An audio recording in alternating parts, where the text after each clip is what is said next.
Hay mga kois, magandang araw po sa inyo. So ngayon gumawa naman tayo ng panibagong video na pa-nature. Una ay handa muna natin ang ating mga dalhin doon. Ginawa ko dito ay bumili ako ng mga pagkain. Gaya ng Food Panda at saka Super Crunch para dalhin doon.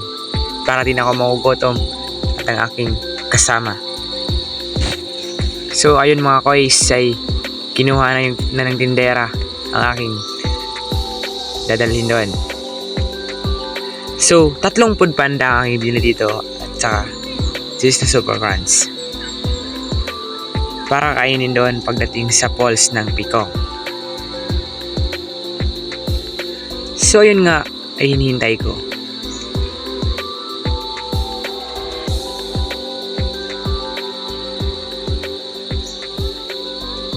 Meron pang kulang.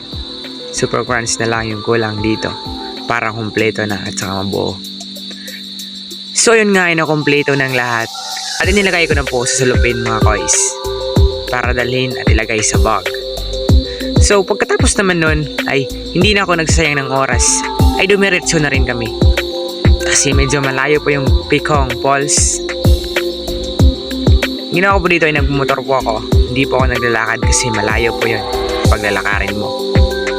Ito po yung mga bahay dito sa Center Binali. Madami namang bahay dito. At sobrang ganda ng tanawin dito. Sobrang dami ng niyog dito. At mga mangga. Ito nga pala yung daan na punta sa Pikong Falls.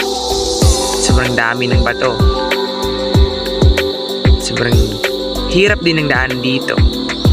Kasi kapag umulan dito, dumaraan yung malalakas na mga baha at saka tubig.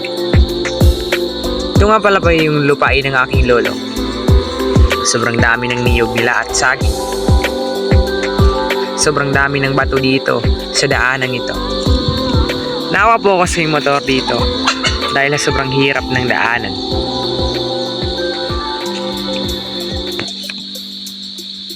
Lalong masisira na naman yung bearing natin dito sa sobrang hirap. Pero kahit mahirap mga kois, ay na-enjoy naman rin ako dahil sa sobrang ganda ng mga tanawin dito at di ka rin magsasawang tignan. Ito po yung unang tubig namin dinaraanan mga kois. Hindi lang doon ng maraming niyog, maraming saging. Dito naman rin ay sobrang dami ng mga saging at niyog. Malapit na nga kaming dumating sa bahay nila Jessica. Wala pong bahay dito mga kois. Ito na rin po ang pinakamahirap na daanan dito. Kasi kapag sobrang lakas ng ulan ay dito nga talaga dumaraan yung mga malalakas na tubig at mga baha. Sobrang ganda ng kalsada dito, simentado. Lapit na. So mga kois ay 5 minutes na lang dararating na rin kami sa bahay nila Jessica. Iwan ko po ang aking motor sa bahay nila ni Boy. Ang ganda po ng tanawin dito na mo sa itaas. Ang ganda talaga. Sa daan pa lang dito ay medyo nahihirapan na ako. Naawa ko sa aking motor kasi may sira ang mga bearing mo dito kapag yung motor mo dito ay raider. Hindi talaga makapunta dito. Mabuti yung mga CRF yung motor mo dito. At nandito na nga mga kois, dumating na kami sa bahay nila Jessica. Dami rin namang bahay dito sa Upper Binali. Ganda talaga ng tanawin dito, sarap sa mata. Sobrang dami ng mga puno ng kahoy dito. Ito na rin nga pala yung tubig namin dadaraanin. Maraming tubig dito dadaanin namin. Meron pa dun sa pinaka una nitong tubig. So ito na nga dumating na kami sa bahay ng aking tiyuhin. Ito ang aking tiyuhin na tinignan kami. Oh, yun. So yun ay dumating na nga kami sa bahay nila ni Boy. Ito na nga pala yung bahay nila. Nga inilagay ko na ang aking motor dyan para hintayin si Boy kasi gusto niyang sumama sa amin. Sarap talaga ng tanawin dito, yung silak ng araw, sobrang ganda. Ito na nga dumating na si Neboy at saka di na namin sinaya yung oras. Umalis na rin kami para madali kaming dumating sa aming pupuntahan. Yun nga ay naglalakad na kami. Hindi na kami nagmumotor kasi di na kaya ng motor ang daanan doon. Sobrang hirap na. Tumaan muna kami sa tindahan. Sinamahan ko po ang aking kaibigan na ito para bumili ng junk foods at para din dadalhin namin. Kita naman na sobrang saya ko kahit napagod, pero masaya pa din kasi kasama ang aking kaibigan kung sinong sumama sa akin at yun, pinasama ko rin. Meron din namang bahay dito. Ito nga yung bahay ng lola ni Cheska. Ang ganda talaga ng mga bahay dito. Ganito kasimple ang buhay sa probinsya. Malayo sa gulo, at malayo sa stress, malayo sa problema. Tamang chill lang, tamang lakad lang, papunta sa pupuntahan. Yun nga, sobrang saya ko dito. Kitang-kita sa akin na masaya talaga ako. Sobrang ganda ng mga bahay dito. Sobrang dami din ng niyog dito. Puros na lang niyog yung makikita mo dito. Doon naman sa unahan yan, madami ng kahoy. Mga saging. Saging pa rin yung makikita mo. Dami rin ng mga puno ng kawayan dito. Ito na nga yung pangatlong tubig namin lalakarin mga kois. Papunta sa Bicong Falls. Sobrang saya ng aking kaibigan. Malapit niya ako iniwan dito. Ang lamig nga pala ng tubig dito kahit mainit, pero sobrang lamig ng tubig. Sobrang saya ko dito mga kois. Ngayon nagpapatuloy na kami. Sobrang ganda ng tanawin. Hindi ka talaga magsasawa. Kaya kung gusto nyo sumama sa amin, go, pwede kayong sumama, sabihin nyo lang kami. Kasi nakikita namin ito kung saan. Ang ganda talaga ng tanawin, no?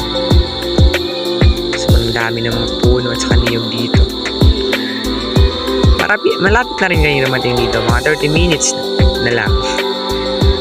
Hindi ka talaga maiinit dito kasi malayo nga, pero worth it pagdating doon sa Bicong Falls. Kasi sa Bicong Falls sobrang ganda ng tubig at ganda ng agos ng tubig doon. Ito rin nga pala yung kahoy. Ganda talaga ng tanawin dito. Sobrang ganda tingnan. Hindi ka talaga magsasawa at hindi ka rin talaga maiinip sa iyong lakad. Patuloy kaming naglalakad dito.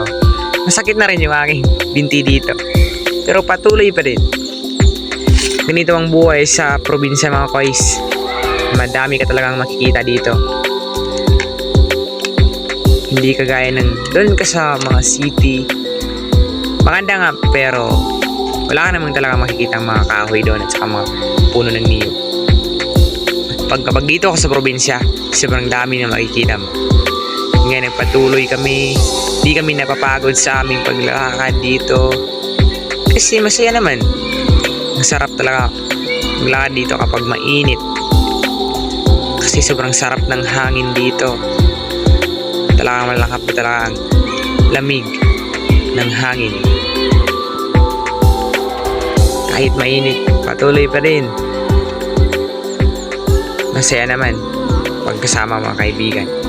Kahit dalawa lang kami dito, pero masaya pa din. Na-enjoy. Yan nga, ito nga pala yung lupain ng aking kaibigan. Sobrang dami ng niyog nila sa saging. Marami ba ito? Dito pa yung doon pa sa marami pang mga saging doon sa kaniyog. Sa pinakauna o dito na nga, daming saging nila at saka niyog nila dito. Sobrang dami. Masarap talaga tingnan. Wala kang prutas, pero madaming niyog at saka maraming saging nila dito. Yun nga, ang ganda talaga ng tanawin dito. Sobrang ganda ng mga bukid dito. Sobrang dami ng mga damuhan dito. Ito po mga kois, gusto nung sumama, sabihin nyo lang ako kung willing kayo. Hindi na, kasi madaming mga tao na gusto rin pumunta doon sa Bicong Falls.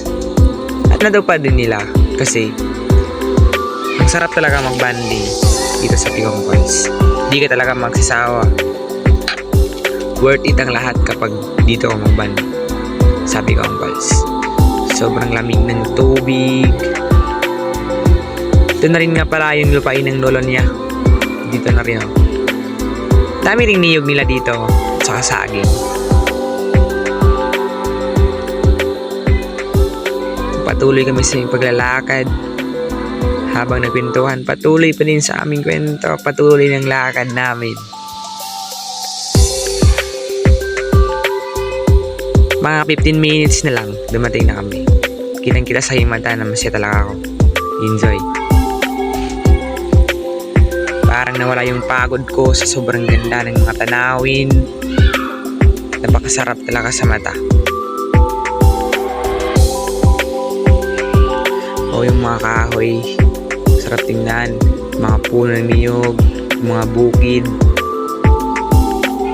Dito na rin ay meron ding tubig na aming nakikita dito. Nauna na rin yung aking kaibigan. Yun ay napagod na daw siya. Dito ay nagpahinga muna kami. So what's up? Siya nga pala siya pa yung nakikasama. Yung pogi kong kaibigan. Oh, ang ganda talaga ng tanawin dito mga guys. Oh, sobrang ganda talaga tingnan. Hindi ka talaga magsasawa. Oh. Ayun ay napatuloy na rin kami sa aming paglalakad. Hindi na namin sinayang yung oras. Kasi malapit na kaming dumating dito. Daming mga damo dito. Sobrang dami ng damo. Dami ng mga niyog dito. Ito na nga yung tubig namin nilakaran. Daming tubig dito. Sobrang lamig talaga ng tubig dito. Hindi ka talaga magsasawa. Oh. Sobrang sarap talaga tingnan sa mata. Ganda din ng agos ng tubig dito. So at yun mga kois, 5 minutes na lang ay darating na rin kami sa aming paroonan. Ngayon nga ay merong bahay dito ay nag-iisang bahay. Ganda talaga tingnan no. Yung mga puno ng mga niyog. Sobrang dami talaga ng niyog dito. Wala tayong makikita ang mga kahoy. Puros na lang mga niyog. Yung karamihan. Meron kahoy pero bihira.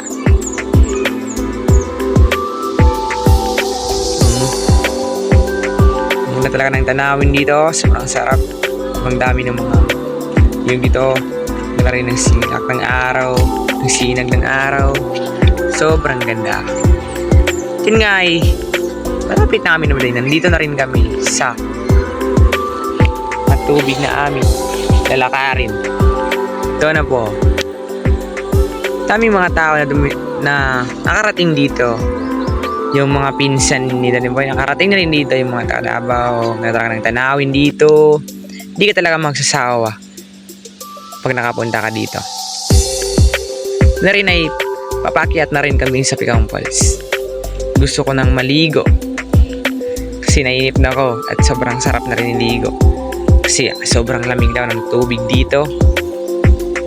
Yun nga mga kois ay malapit na talaga. Konting tiis na lang ay darating na kami sa Ibacoan. Yung kaibigan ko nauna na iniwan naman ako. Sobrang kitang kita talaga sa mga mata ko na sobrang saya ko dito. Yung mga kois, hindi ko na nakita yung ibang ko na andun na pala siya. Iniwan niya ako. Yung kois, pakyat na rin ako. Dami ng mga puno ng kawayan dito. Natarating na ng mga puno ng kahoy dito sa Picang Falls. Ganda rin ng sinag ng araw. Napagod, ngunit masarap din. Ganyan kasarap ang buhay sa probinsya. Kapag mayroon kang stress at saka problema, idaan mo lang yan sa pa-nature. Mawawala rin yan pagkatapos yan. Huwag mong ininin yung mga problema mo. Idaan mo lang sa nature. Ang ganda ng agos ng tubig. Ganda talaga. Ang sarap sa pakiramdam kapag nakaligo ko na dito. Gusto ko na talaga maligo. Malayo nga, pero pagdating mo dito, worth it yung lahat. Yung mga pagod mo ay mababawi mo rin. Oh, ito nga yung mga kahoy dito, sobrang ganda tingnan. Yun nga yun pala yung kaibigan ko.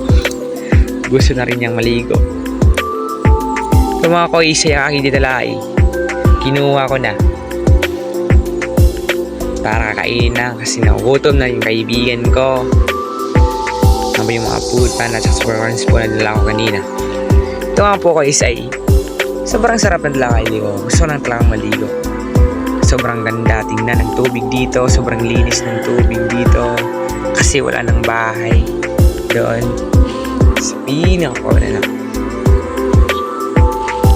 Yun nga yung inakyat ko na rin kasi gusto ko nang maligo. Malapit po ako nadulas dyan, mga koys. Yun nga, nandun ako sa itaas. Oh. Ang ganda talaga tingnan. Sobrang sarap talaga. Kung nakapunta ka na dito. Alam, makikita mo talaga yung mga puno. Maramdaman talaga yung hangin. Yung lamig ng hangin dito at lamig ng tubig. Yun nga, naliligo na ako mga koys. Di na ako nakapag-taste. Naliligo na rin talaga ako. So, di pa nga ako nakaligo ay naramdaman ko na yung lamig ng tubig. Yun nga, naliligo na. Tinuluyan na yung ligo. Pag gusto nyong sumama mga koys sa next video, sama kayo. Huwag kayong mahiya. Sobrang saya ko dito. Kahit mag-isa ko lang yung naligo, pero kasi rin ako. Tiningnan lang ako ng aking kaibigan. Dito siya maliligo. Yun nga, pinagpatuloy ko rin ang aking ligo. Sobrang ganda talaga ng agos ng tubig dito. Sobrang lamig. Mas makasabi ka talaga ng ang ganda at ang sarap bumalik dito. So ayun mga koys, malapit na ako. Oh, ang ganda talaga ng agos ng tubig. Sarap talaga maligo. Parang ayaw ko nang umuwi mga koys. So dito na po nagtatapos ang aking video mga koys. Huwag niyo pong kalimutan mag-subscribe at mag-follow. Then, paki-share po ng video ito. See you soon mga koys.